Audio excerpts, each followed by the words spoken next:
This week we're turning up the heat as I show you how to go from plain white to white hot. Welcome to the painting coach. Alright, let's get going. So first off, we've primed the model with white and I've filled in some of the other areas in black just to give me an idea of the shape. So firstly, we want to paint this with Yriel Yellow all over. Make sure you've got a nice smooth coat.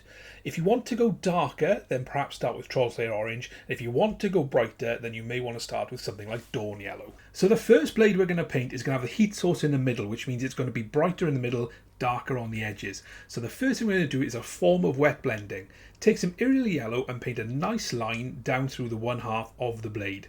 Next up, clean your brush and then take some Trollslayer Orange and paint this on the outside, and what you'll see is they start to blend together. If you want to add a bit more Trollslayer Orange you can, then clean your brush again, make sure it's not too wet, just damp, and then put some more Yriel Yellow in and you can see that starts to blend together really nicely. Once that's dry and you're happy with the blend you've got, we want to set that light source in the middle. So taking some Dorn Yellow with a good point on your brush, just paint a line down the centre of this blade. Once that's dry, we'll take a little bit of Yriel Yellow and just paint it over. And because you're painting over that brighter area, you'll start to see that lightness develop. We'll go back and refine it later, but this is fine for now. So once we're happy with that, what we can do is then start to block in the darker part of the edge of the blade. So for that, we'll use Evil Sunz Scarlet.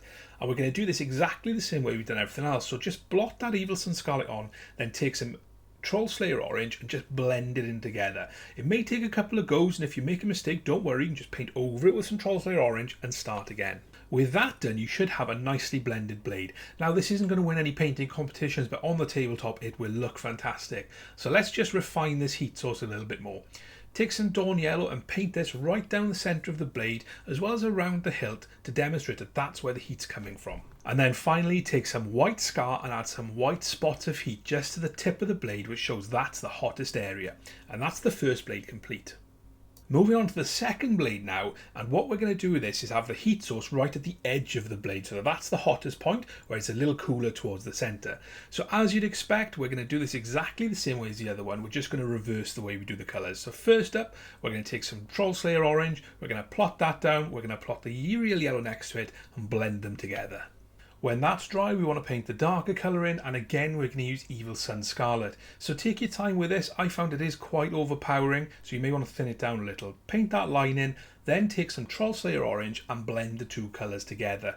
It might take a little bit of back and forth, but eventually you'll get a nice transition in from that darker red right out to that yellow.